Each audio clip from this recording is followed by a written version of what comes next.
Hi friends, this is Windsor. நம்ம சேனலுக்கு உங்களை அன்புடன் வரவேற்கிறேன். நம்ம சேனல் வந்து பார்த்தீங்கன்னா, உங்களோட கரியரை செட் பண்ணுறதுக்காக தான் 12த்துக்காக நிறைய இம்பார்ட்டன்ட் கொஸ்டின்ஸ் வந்து நம்ம சேனலில் அப்லோட் பண்ணியிருக்கோம். கண்டிப்பாக நம்ம சேனலை ஃபாலோ பண்ணுங்கள். மறக்காமல் உங்கள் ஃப்ரெண்ட்ஸுக்கும் மேக்ஸிமம் நம்ம சேனலை பற்றி சொல்லுங்கள். அது மட்டும் இல்லாமல் நம்ம சேனலோட வாட்ஸ்அப் குரூப்பில் கண்டிப்பாக ஜாயின் பண்ணிடுங்க. வாட்ஸ்அப் குரூப்போட லிங்க் டிஸ்கிரிப்ஷன் பாக்ஸில் இருக்குது. நாம் போடக்கூடிய வீடியோஸ் எல்லாமே உங்களுக்கு உடனே கிடைக்கும். ஓகே ஃப்ரெண்ட்ஸ், அதாவது இப்போ நம்ம என்ன பார்க்க போகிறோம் அப்படின்னா, இந்த சப்ளிமெண்ட்ரி எக்ஸாமினேஷனோட கொஸ்டின் பேப்பர்ஸ் வந்து நிறைய பேர் என்னன்னு சொல்லி பார்த்தீங்கன்னா அனலைஸ் பண்ணாமல் இருப்பீங்க. இப்போ ஜூன் 2023 கொஸ்டின் பேப்பர் வச்சு நம்ம பார்க்கும்போது நமக்கு மார்ச் மாதம் 2024 நடந்த கொஸ்டின் பேப்பருக்கு வந்து பார்த்திங்கன்னா நிறையா கொஸ்டின்ஸ் வந்து ரிப்பீட்டடாக நமக்கு என்னாச்சு பார்த்தீங்கன்னா கேட்டிருக்காங்க. சரியா? அதனால தயவு செய்து நீங்கள் என்ன பண்ணுங்கன்னு சொல்லி பார்த்தீங்கன்னா இந்த சப்ளிமெண்ட்ரி எக்ஸாமினேஷன் கொஸ்டின் பேப்பர், சரியா, அதுக்கு நீங்கள் நல்லபடியாக முக்கியத்துவம் கொடுங்க. நான் எல்லா பேப்பரையுமே என்னாச்சு பார்த்தீங்கன்னா வரிசையாக ஒவ்வொரு நாளும் நான் என்னாச்சு பார்த்தா உங்களுக்கு அனலைஸ் பண்ணி கொடுக்க போகிறேன். சரியா? அதனால் இந்த வீடியோஸை ரெகுலராக நீங்கள் ஃபாலோ பண்ணுங்கள். உங்களுக்கு ரொம்ப ஹெல்ப்ஃபுல்லாக இருக்கும். சரியா? இப்போ வந்து ஃபஸ்ட்டு ஒன் வேர்ட்ஸ் வந்து நம்ம பார்த்துடலாம். ஒன் வேர்ட்ஸ் வந்து பாருங்கள். சரியா? ஃபஸ்ட் ஒன் வேர்டு என்ன கேட்டிருக்காங்க, இதுக்கு உடனே இதை பார்த்தோன்னே நமக்கு வந்து ஆன்சர் தெரியுதா அப்படிங்கிறத மட்டும் நீங்கள் என்னாச்சு பார்த்தீங்கன்னா கொஞ்சம் நீங்கள் கவனிங்க. சரியா? ஏன்னா மேக்ஸிமம் எல்லா ஸ்கூல்லையுமே ஃபுல் போர்ஷன் டெஸ்ட் வந்து வைக்க ஆரம்பிச்சிட்டாங்க. அப்போது ஒரு ஒன் வேர்டை நம்ம பார்த்தோன்னே அதுக்கு ஆன்சர் வந்து நமக்கு தெரியுதா அப்படிங்கிறத பார்க்கணும். இப்போ இங்கே கொடுத்துருக்காங்க பாருங்கள், இந்த செகண்ட் அதாவது 1 மார்க் கொடுத்துருக்காங்கல்ல, இந்த கொஸ்டினே சில டைம் என்ன பண்ணுறாங்கன்னு சொல்லி பார்த்தீங்கன்னா நமக்கு வந்து 2 மார்க் சம் இருக்குது பார்த்தீங்களா, கம்பல்சரி சம்மு, அதில் என்ன பண்ணுறாங்கன்னா கொடுக்குறாங்க. இந்த மாதிரியும் என்ன பண்ணலான்னா ஒன் வேர்ட்ஸில் இருக்கக்கூடிய அந்த சம்மை வந்து பார்த்திங்கன்னா உங்களுக்கு வந்து 2 மார்க்லேயும் கொடுக்கறதுக்கு வாய்ப்பு இருக்குது. அப்போ நீங்கள் சம்மை வந்து எங்கனக்குள்ளே நீங்கள் ப்ரிப்பேர் பண்ணாலும் அது வந்து 2 மார்க் கம்பல்சரியிலோ இல்லை 3 மார்க் கம்பல்சரியிலோ கேட்கலாம் அப்படிங்கிற ஐடியாவோடு நீங்கள் என்னாச்சு பார்த்தீங்கன்னா தயவுசெய்து நீங்கள் ப்ரிப்பேர் ஆகுங்க. கண்டிப்பாக நீங்கள் நல்ல மார்க் வந்து ஸ்கோர் பண்ணுறதுக்கு அது உதவும். சரியா? இப்போ நான் ஒன் வேர்ட்ஸ் வந்து உங்களுக்கு ஷோ பண்ணிகிட்டே இருக்கேன். உங்களுக்கு அந்த ஒன் வேர்ட்ஸ்க்குரிய ஆன்சர் வந்து தெரியுதா இல்லையா அப்படிங்கிறத பாருங்கள். ஒருவேளை இதோட ஆன்சர் கீ வேணும்னு நீங்கள் நினச்சிங்க அப்படின்னா கமெண்ட் பாக்ஸில் சொல்லுங்கள். நான் அடுத்த வீடியோவில் உங்களுக்காக நான் என்ன பார்த்தேன் இதோட ஆன்சர் கீ கொடுக்குறேன். இல்லைனா வாட்ஸ்அப் குரூப்பில் நான் ஆன்சர் கீயை ஷேர் பண்ணுறேன். சரியா? இப்போ 6th ஒன் வேர்டுக்கு ஆன்சர் உங்களுக்கு தெரியுதா அப்படிங்கிறத நினச்சி பார்த்தீங்கன்னா தெளிவாக நீங்கள் பாருங்கள். அடுத்து 7th ஒன் வேர்டு வந்து பார்த்தீங்க அப்படின்னா இது வந்து இந்த மாதிரி ஒன் வேர்டெலாம் அடிக்கடி கேட்குறாங்க. சரியா? அதாவது 7th ஒன் வேர்டு வந்து என்னென்னா அணுக்கரு ஆரம் ஏறக்குறைய பெருமி அப்படின்னு சொல்லி கொடுத்துருக்காங்கல்ல, ரொம்ப முக்கியமான கொஸ்டின் அதுவும். சரியா? அதுக்கப்புறம் ஒரு சிலிக்கான் டயோடின் மின்னழுத்த அரண் தோராயமாக அப்படின்னு சொல்லி கொடுத்துருக்காங்க. அதையும் நீங்கள் பாருங்கள். அப்ராக்சிமேட்டாக சிலிக்கான் டயோடோட வேல்யூ வந்து எவ்வளோ இருக்கும். அதுக்கப்புறம் ஒரு சம் கொடுத்துருக்காங்க பாருங்கள். இந்த மாதிரி சம் கொடுத்தாங்கனாவே தயவுசெய்து நல்லபடியாக பாருங்கள். அது வந்து நமக்கு 2 மார்க்லேயும் 3 மார்க்லேயும் கேட்குறதுக்கு வாய்ப்பு இருக்குது. அதுக்கப்புறம் காற்றிலிருந்து ஒளி விலகல் எண் 2 கொண்ட கண்ணாடி பட்டகத்தின் மீது ஒளி விழுகிறது எனில் அதாவது சாத்தியமான பெரும விலகு கோணத்தின் மதிப்பு என்ன, maximum possible angle of refraction is அப்படின்னு சொல்லி கொடுத்துருக்காங்க. இதுவும் வந்து கேட்குறதுக்கு வாய்ப்பு இருக்குது, பார்த்துங்க. சரியா? அதுக்கப்புறம் நிகோல் பட்டகம் வழியாக செல்லும் ஒளி, சரியா, light transmitted by nicol prism is. இந்நேரம் நீங்கள் உடனே இப்போ நான் கொஸ்டினை ரீட் பண்ணோன்னே இந்நேரம் உங்களுக்கு என்ன தெரியுமா ஆன்சர் வந்து தெரிஞ்சுருக்கணும். சரியா? அதுக்கப்புறம் புவி காந்தப்புலத்தின் செங்குத்து கூறும் கிடைத்தள கூறும் சம மதிப்பை பெற்றுள்ள இடத்தின் சரிவு கோணத்தின் மதிப்பு. சரியா?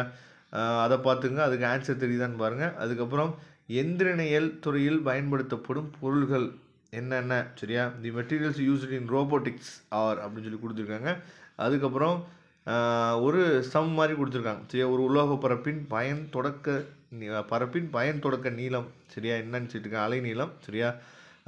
பார்த்துங்க. ஃபோட்டோ எலக்ட்ரிக்கோட ஒர்க் ஃபங்க்ஷன். சரி, 15th கொஸ்டின் பாருங்கள். சூரிய மின்கலன் டேஸ் தத்துவத்தின் அடிப்படையில் செயல்படுகிறது. தி principles based on which A solar cell operates is அப்படின்னு சொல்லி கொடுத்துருக்காங்க. பார்த்துங்க தெளிவாக. ஓகே, இப்போ 2 மார்க்ஸ் பார்க்கலாம். 2 மார்க்ஸில் ஒளிமின் விளைவு என்றால் என்ன, ஃபோட்டோ எலக்ட்ரிக் எஃபெக்ட்னா என்னன்னு கேட்டுருக்காங்க. அடுத்து ஸ்டீமன் ஃப்ளெமிங் இடக்கை விதி, ரொம்ப முக்கியமான கொஸ்டின், உங்களுக்கே தெரியும். அதுக்கப்புறம் ஒளி விலகல் எண் 1.5 கொண்ட கண்ணாடியின் தலைவிளைவு கோணங்களை காண்க. சரியா? ரிஃப்ராக்டர் இன்டெக்ஸ் வந்து கொடுத்துருக்காங்க, பார்த்துங்க. அதுக்கப்புறம் லென்ஸ் விதி, சரியா, ஸ்டேட் லென்ஸ் லா, சூரிய உதயம் மற்றும் மறைவின் போது வானம் ஏன் சிறப்பு நிறமாக தெரிகிறது, மின்தேக்கு திறன் வரையறுக்கவும், உள்ளார்ந்த மற்றும் புறவியலான குறைக்கடத்திகளை வேறுபடுத்துக. சரியா?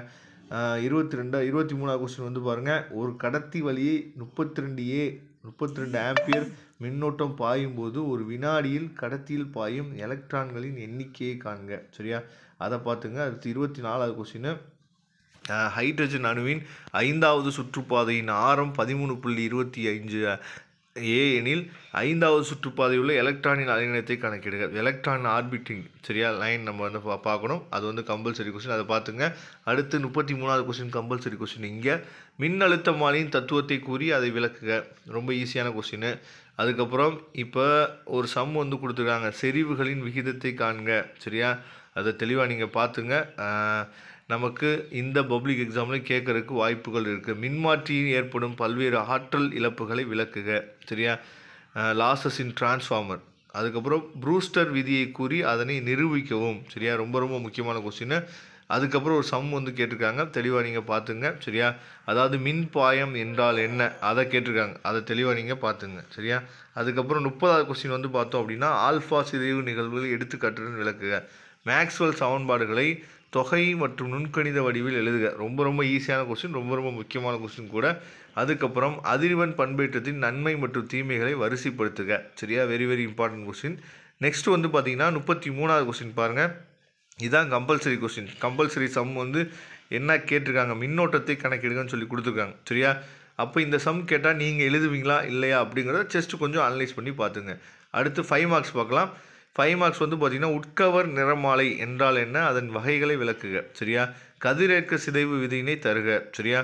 அதாவது what is as a spectrum. அதுக்கப்புறம் வந்து பார்த்தா ரேடியோ ஆக்டிவ் டிக்கே சரியா. இதை பற்றி கேட்டிருக்காங்க, தெளிவாக பார்த்துங்க. அதுக்கப்புறம் 35வது கொஸ்டின் சரியா. அதாவது வீஸ்டோனின் சமசுற்றில் சமன்சை நிலைக்கான நிபந்தனையை பெறுக. யங் இரட்டைப்பிளவு ஆய்வில் பெறப்படும் பட்டை அகலத்திற்கான கோவையை தருவி சரியா. ரெண்டுமே ரொம்ப ரொம்ப முக்கியமான கொஸ்டின், ஈஸியாக நீங்கள் எழுதிடலாம் சரியா. அதுக்கப்புறம் வாண்டி கிராப் கேட்டிருக்காங்க, ஈஸி தான். நிறப்பிறகை என்றால் என்ன, அதுவும் ரொம்ப ஈஸியான கொஸ்டின். அதாவது எதெல்லாம் ரொம்ப முக்கியமான கொஸ்டினோ அதெல்லாம் கண்டிப்பாக என்னாச்சு பார்த்தீங்கன்னா கேட்டிருக்காங்க சரியா. அதுக்கப்புறம் 37வது கொஸ்டின் வந்து பார்த்தோம் அப்படின்னா ஆம்பியர் சுற்று விதியை கூறுக சரியா. ரெண்டாக பிரித்து கொடுத்துருக்காங்க. ஆம்பியரின் சுற்று விதியை கொண்டு மின்னோட்டம் பாயும் நீண்ட நேர கடத்தினால் ஏற்படும் காந்த புலத்தை காண்கன்னு சொல்லி கொடுத்துருக்காங்க. அதுக்கப்புறம் டி மார்கன் கொடுத்துருக்காங்க, ரொம்ப ஈஸியாக முடிச்சிடலாம் சரியா. டி மார்கன் முதல் மற்றும் இரண்டாவது திட்டங்களை கூறி நிரூபிக்கவும் அப்படின்னு சொல்லி கொடுத்துருக்காங்க. அது ரொம்ப ஈஸிங்கிறது உங்களுக்கு நல்லாவே தெரியும் சரியா. அதுக்கப்புறம் வந்து பார்த்தோம் அப்படின்னா 38வது கொஸ்டின் வந்து ஒரு கட்ட மாறு திசை மின்னோட்ட மின்னியற்றியின் செயல்பாட்டினை தேவையான படத்துடன் விளக்குக சரியா. இது வந்து டைரெக்டாக ஒரு 5 மார்க் கொஸ்டின் கொடுத்துட்டாங்க. அதுக்கப்புறம் 38வது கொஸ்டின் வந்து ரெண்டாக பிரித்து கொடுத்துருக்காங்க. பி ஃபோட்டானின் சிறப்பியல்புகளை பட்டியலிடுக சரியா. அதுக்கப்புறம் 2 eV இயக்க ஆற்றல் கொண்ட எலக்ட்ரானின் உந்தத்தை கணக்கிடுக சரியா. List of the charities of photons. அதுக்கப்புறம் calculate the moment of an electron with kinetic energy 2 eV சரியா. இதெல்லாம் தெளிவாக நீங்கள் பார்த்துங்க. இது எல்லாமே ரொம்ப ரொம்ப முக்கியமான கொஸ்டின்ஸ் வந்து கேட்டிருக்காங்க. ரொம்ப ஈஸியாக இருக்குன்னு நீங்கள் ஃபீல் பண்ணுவீங்கன்னு நான் நினைக்கிறேன் சரியா. அதனால் இதே மாதிரி எல்லா கொஸ்டின்ஸுமே நான் அனலைஸ் பண்ணி உங்களுக்காக கொடுக்குறேன். இதில் ஏதாவது மாற்றம் வேணும், இல்லை சார் இந்த மாதிரி எங்களுக்கு வீடியோ கொடுங்க அப்படின்னு சொல்லி ஏதாவது உங்களுக்கு சஜஷன் இருந்தாலும் நீங்கள் கமெண்ட் பாக்ஸில் சொல்லலாம். இதோட PDF லிங்க் டிஸ்கிரிப்ஷன் பாக்ஸில் இருக்குது. தேங்க்யூ. நம்ம நெக்ஸ்ட் வீடியோவில் பார்க்கலாம்.